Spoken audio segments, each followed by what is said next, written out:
They didn't have these technical problems in the brush arbor days. But at any rate, Judah's been compromised. The walls are destroyed. Jerusalem has just become dust. The poor people have been left in the land by Nebuchadnezzar. The king of Babylon has made the decision to appoint a governor by the name of Gedaliah. Gedaliah has tried to make peace within the people and has committed not to commit rebellion and has tried to bring the people to that understanding. Jeremiah has been freed from the prison. The forces of the Babylonian Empire, when they invaded, freed him because they knew that he had told the people that Nebuchadnezzar was God's instrument and that they were not to rebel. To save their own lives, they should surrender, lay down their arms. The king has caused his military commander to free Jeremiah and to tell Jeremiah, Jeremiah, if you want to go back with us to Babylon, we'll take care of you. There's nothing for you to fear. If you want to stay here, you can stay here. You can go anywhere in the occupied territories that you want to go. And it'll all be peace between you and Babylon. If you'll recall, in the 40th chapter, the last few verses seem to be misplaced.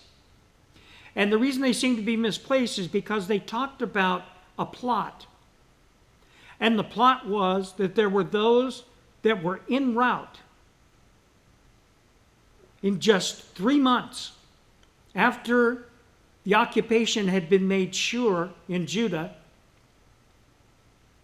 and they were going to make an attempt, those that were coming, to murder the governor. And the governor, not believing that, responds by saying, no, that's not what's going on. You know, you watch too many mysteries on TV or something.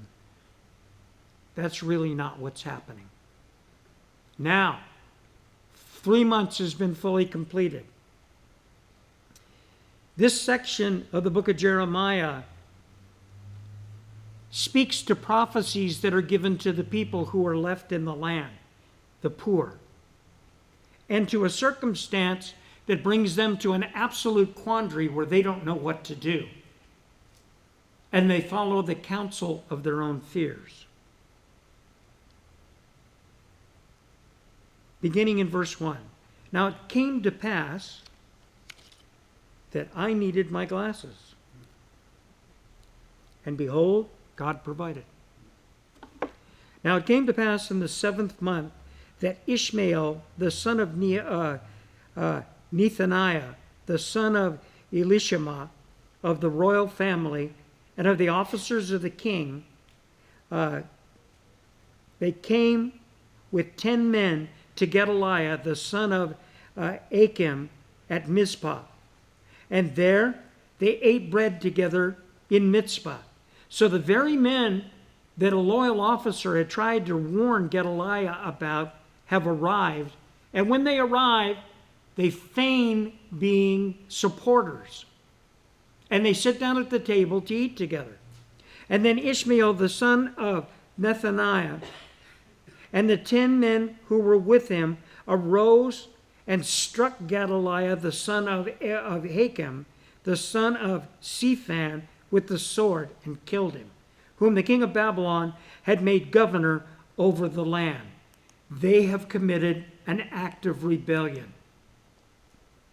And in that act of rebellion, they have committed an offense against the king of Babylon. Ishmael also struck down all the Jews who were with him, that is, with Gedaliah at Mizpah, and the Chaldeans who were there, the men of war. Now, this doesn't mean that he killed every Jew. What this means is that all those who were military men who were supporting Gedaliah there, both Chaldeans, Babylonians, and the Jews that had surrendered, that had been defeated and had accepted their fate. He killed them to try to prevent them from rising up against him. Because the plan of this man Ishmael was to actually take the kingship. We know that Ishmael was from the king's house. Which king? The king of Judah. Now we know that he's not a son of any of the king, because all the king's sons, as was prophesied, have been killed. This was an uncle or something of that type. And at any rate, his goal was to retake the kingdom and to be king. And it happened on the second day after he had killed Gedaliah, when as yet no one knew it, that certain men came from Shechem, from Shiloh, and from Samaria, 80 men with their heads shaved and their clothes torn, having cut themselves with offerings and incense in their hand, to bring them to the house of the Lord. So here's the circumstance. 3 months after the walls had been breached and the war was over, was the season for the worship at the temple, the high holy days in Israel. And 80 men were making the mandatory and required pilgrimage in order to worship God. And men who made a vow in those days according to the law were required to do certain things. First, they shaved their heads. Second, they rent their clothes, or they wore old clothes. But one of the things they did tells us what the state and condition of the hearts of people at that time were. The Old Testament law strictly forbade anybody to cut themselves or do themselves harm in the course of worship. But that was the practice that was used in the worship of false gods. Do you remember the story of Elijah at Mount Carmel? You remember what happened. Ahaz and Jezebel had been supporters of the worshipers of Baal. And Elijah set up a test where he went to Mount Carmel and invited the 450 prophets of Baal, the priests, and he said, this is what we're going to do, guys. We're going to build 2 altars. I'm going to build one to the Lord God Jehovah, and you build one to Baal. And he said, we're going to put wood on them, and whoever God is the real God, we'll let him consume the wood on the altar by fire. No, we can't set the fire. It has to be by the God. So Elijah says, you boys go first. And they jumped up and down and yelled and screamed and whooped and cried, and they cut themselves in worship to get the attention of their God. And this goes on all day. And Elijah's standing there watching this routine, and finally he says, maybe your God's asleep. Maybe he went to the bathroom. That's what he says. You know, maybe he's taking a vacation. And there is no answer. And finally, when Elijah's had enough, he stands up and essentially says, stand back, boys.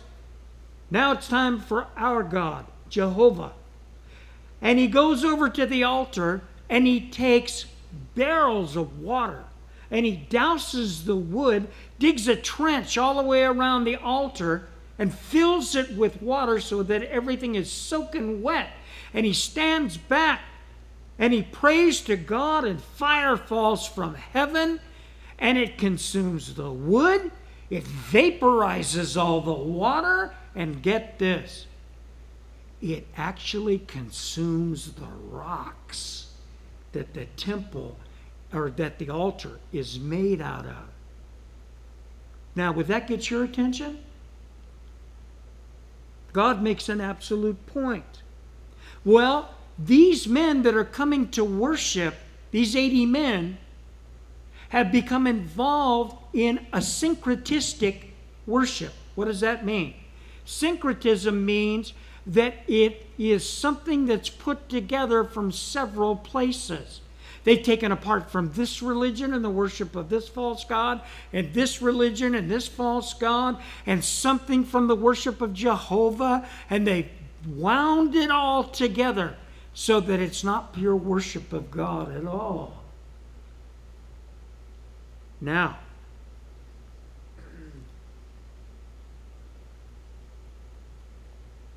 that certain men came from Shechem and Shiloh and from Samaria, 80 men with their heads shaved and their clothes torn, having cut themselves with offerings and incense in their hand to bring them to the house of the Lord. You know, that's happening in churches today. We're going to get to that in just a little bit. There are actually churches that call themselves Christians that are including pagan practices in their worship. So it was, when they came into the midst of the city, that Ishmael the son of Nathan killed them and cast them into in the midst of a pit, he and the men who were with him. But 10 men were found among them who said to Ishmael, "Do not kill us, for we have treasures of wheat and barley, oil and honey in the field." So he desisted and did not kill them among the brethren. Here's what happened, folks. He was afraid these 80 guys would find out what he had done in killing Gedaliah and would snitch him off. And the way to keep them quiet, because he didn't want anybody to know he was there yet, he took them into Jerusalem, because that's where they had come to worship. And there was a pit that had been dug earlier during a different siege. And the pit, actually it was King Asa. And he dug the pit in the midst of the city to dig a well because they were under siege so that the city would have water. And they killed all 80 of these men and dumped them into the pit. He goes on. Now the pit which Ishmael had cast all the dead bodies of the men whom he had slain because of Gedaliah was the same one Asa the king had made for fear of Baasha, king of Israel. Ishmael and the son of Nathaniah filled it with the slain. This was during Israel and Judah's civil war. Then Ishmael carried away captive all of the rest of the people who were at Mizpah, the king's daughters and all the people who remained in Mizpah, whom Nebuzaradan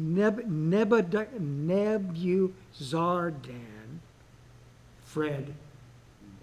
The people who remained at Mizpah from Nebuzaradan, the captain of the guard, had committed to Gedaliah, the son of Achim.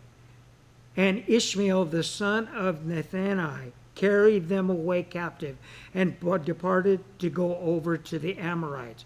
So here's what happened. This guy had been raised up by Nebuchadnezzar, defected to the king of the Amorites, Ishmael.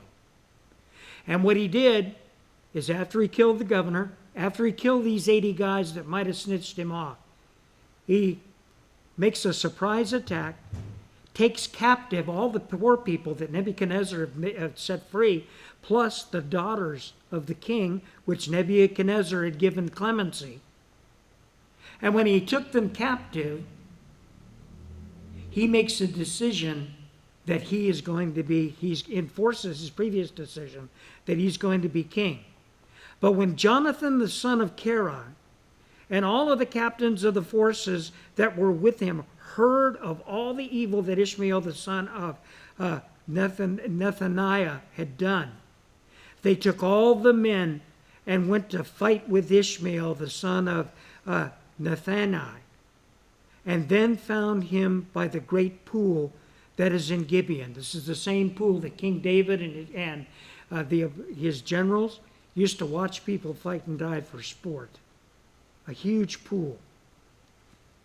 Here's what's happened. The soldiers that have stood down, that have accepted the defeat, hear that this guy has come to try to take them, know that if Nebuchadnezzar hears about that and thinks there's an armed rebellion in the city, especially having killed his governor, that they will come and they will attack. And they go after Ishmael to take him out. So it was when all the people went to fight with Ishmael, the son of Nethaniah, and they found him by the great pool that is in Gibeon. So it was when all the people who were with Ishmael saw Jonathan and the son of Korea, and all the captains of the forces who were with him, they were glad. In a sense, thank God we're rescued. Then all the people from Ishmael, all the people whom Ishmael had carried away captive from Mizpah, turned around and came back and went to Jonathan, the son of Korea. But Ishmael, the son of Nethaniah, escaped from Johanan with 8 men and went to the Amorites. His plan didn't work out too hot. And that's essentially what's said. Now, what's happened? The soldiers are reunited. They're scared to death that King Nebuchadnezzar is going to retaliate. They don't know what to do and they don't know where to go. So what do? They start heading south, away from Babylon. Then all the people whom Ishmael had carried away captive from Mizpah turned around and came back and went to Johanan, the son of Korea. But Ishmael, the son of Nethaniah, escaped from Johanan with 8 men to the Amorites. Then Johanan, the son of Korea, and all the captives of the forces that were with him, took from Mizpah all the rest of the people whom he had recovered from Ishmael, the son of Nethaniah, after he had murdered Gedaliah, the son of Achim, the mighty men of war, and the women and the children and the eunuchs whom he had brought back